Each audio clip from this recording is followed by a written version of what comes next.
Hello everyone, as we've seen last time in our Cold War lecture, um, things were intensifying throughout the world as far as the separation between the West and capitalism and what you might call the more Russian sphere, so far the Soviet sphere of communism.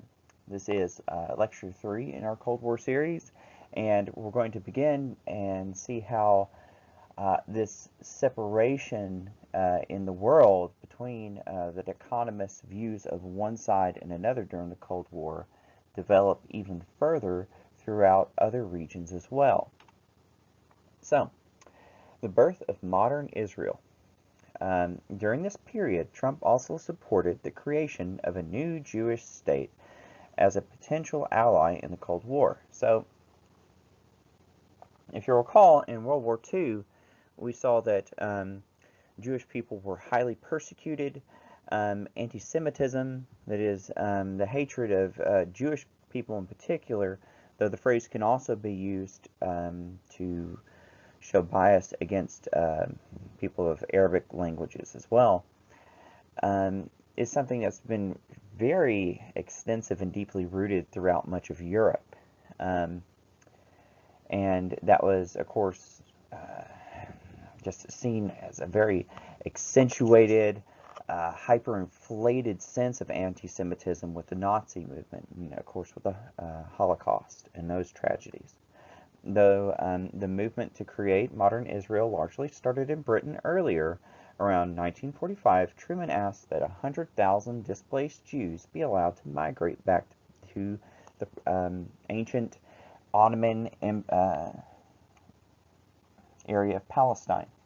So the thing is about Palestine is that Palestine is a very ancient region, and of course we know that this is where the ancient Israelites used to live. So a lot of Jewish people known as Zionists, and Zionists were essentially nationalistic Jewish people who wanted their own nation. Um, the idea of Palestine actually dates back all the way from Herodotus, way back in the days of the ancient Greeks. So this region had been fought over for a very long time by various people over the millennia. Um, the movement to uh, help build modern Israel, yes, a lot of it was coming out of Britain and also France, and a lot of it had to do with essentially anti-Semitism. If you might remember from your 1301 course, there was a movement in the United States to essentially send people of African uh, descent back to Africa as a way to get around the slavery issue. Well, this is something that's very similar. A lot of people in Europe and Britain wanted to send Jewish people back to Israel, and part of it had to do with some sense of religious duty, but some of it had to do with a lot of Europeans didn't want to have Jewish people around them. However, there were a lot of Jewish folks who did want to go back to the Holy Land. So by 1947, the region lost its protection from Britain and the UN and sought to divide the region into two states, one Arab and one Jewish. Now, the thing is about Arab and Jewish, by Arab, we mostly tend to think about people who are Islamic, but the thing is, a lot of Arabic people in that region, you have Arab Christians and Arab Jews as well. And so a lot of the Jewish people who are coming into Israel at this time, they're Jewish, but they appear and their customs are very European or Eastern European. So we're going to see a bit of a divide there. On May 14th, 1948, the UN voted to divide the region, and Truman, with much American support, immediately recognized the State of Israel. Now, um, the area had foreign peacekeepers watching over, trying to make sure that people were following the rules and all those things, but eventually they start to pull out. Um, a lot of people supported the foundation of modern Israel more and more after the horrors of the Holocaust came to light. Once normal people realized what was going on, a lot of people saw this as something that was owed to them, to the Jewish people, but also something that might help make amends, something that might offer a sense of protection. A lot of people who were Jewish wanted to be part of Israel as a way to defend themselves from further persecution. So the next day after Israel is founded, 7 invading armies and their auxiliaries invaded Israel, vowing their destruction. So essentially, all of Israel's neighbors invaded them. Israel defeated these nations in 9 months, but the region will remain a hotbed throughout the Cold War. So even though Israel is going to emerge victorious, it's still going to be a very fought-over region. All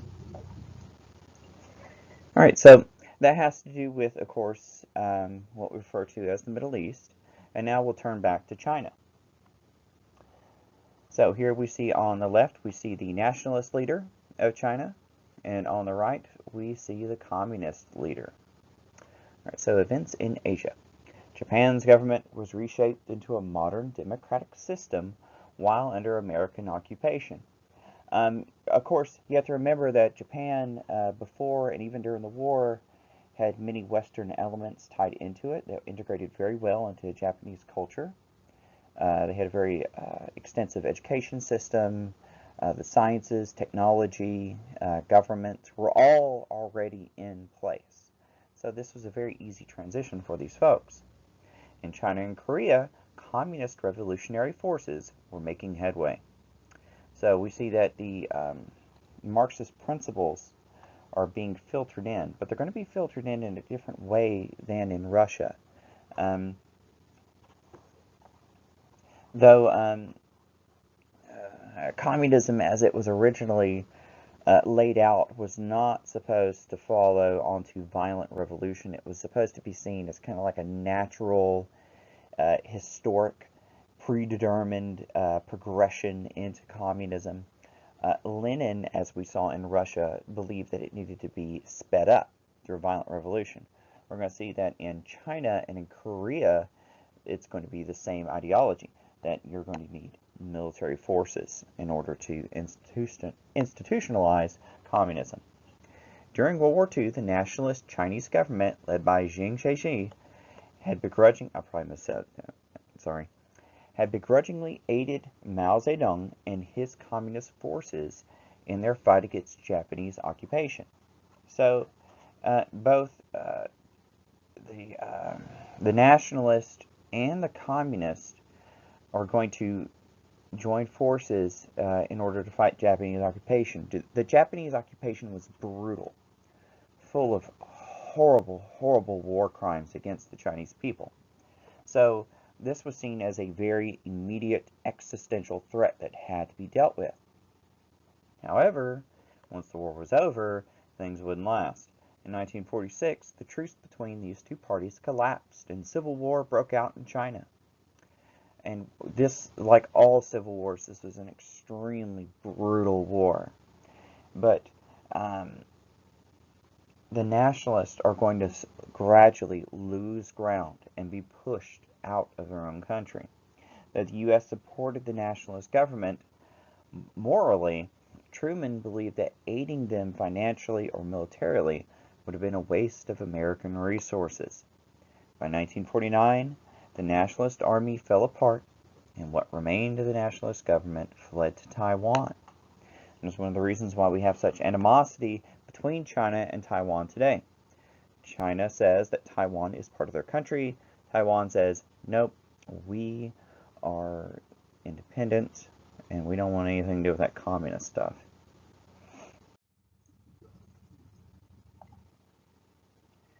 All right, so here we see a picture. This is a picture of the first Soviet atomic weapon. So, whereas the United States had, during World War II and briefly afterwards, had a monopoly on the A-bomb, that's not going to last forever. And this is going to really scare a lot of Americans once they find out that the Soviets have this technology. So, anxiety for the West. Following the defeat of the nationalist government in China, Truman refused to recognize the People's Republic of China and ordered the Navy to send one of its fleets to Taiwan to help protect it, and also as kind of like flexing our muscles.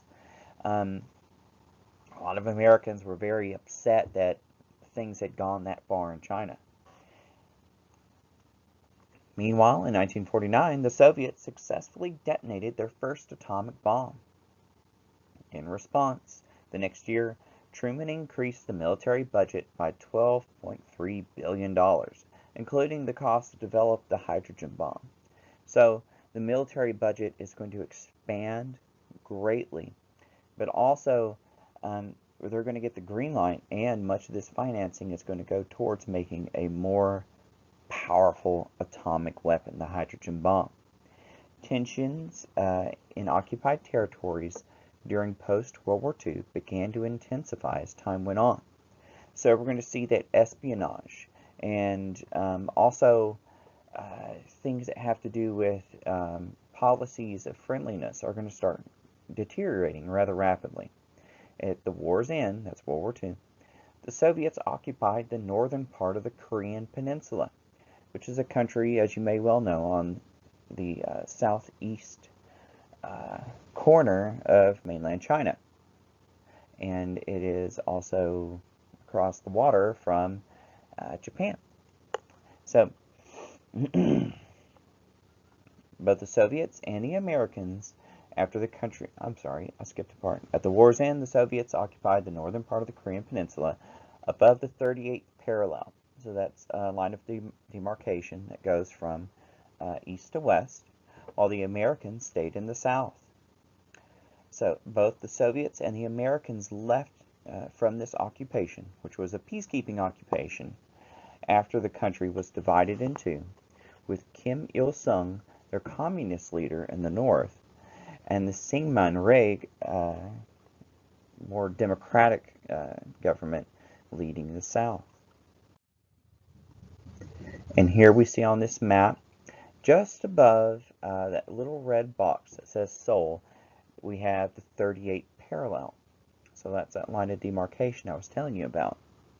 And we see the capital for North Korea, Pyongyang, and the capital for South Korea, Seoul. The Korean War. After the American and Soviets withdrew, both Korean governments claimed to be the rightful Korea. So, as forces left, the locals decided they would start handling things themselves, but they disagreed. With approval from the Kremlin in 1950, North Korea, Kim Il-sung, began a near completely successful invasion of South Korea. His forces were able to push the democratic forces all the way down to the south. Truman then asked the UN to intervene, that's United Nations, in Korea, and call for a ceasefire, while calling for UN support for South Korea as a police action. And that's an important distinction here for the Korean War. The Korean War we did not declare war necessarily in a traditional sense for this war. This was a United Nations action led by the U.S. in order to try to essentially do law enforcement. Though nearly 70% of Americans supported intervention, the National Guard and Reserves and the draft was needed due to low volunteerism. This war didn't have the same excitement as World War I and World War II. Part of it was a lot of people had never heard of Korea. They didn't. It wasn't necessarily something that was as grand as saving Europe from crazy Nazis and all this other stuff. Korea was seen kind of like as a third world country, and a lot of people didn't think it was really worth it to go personally and do anything about it. With General Douglas MacArthur at the head of the UN forces, only the southern tip of the peninsula was held by American forces. So if you remember, General MacArthur was the general of the U.S. Army and U.S. forces in the Pacific Theater in World War II. He's, of course, going to lead a lot of U.S. forces from our bases in Japan over into Korea, and we're going to see how the war unfolds more in our next lecture. Thank you.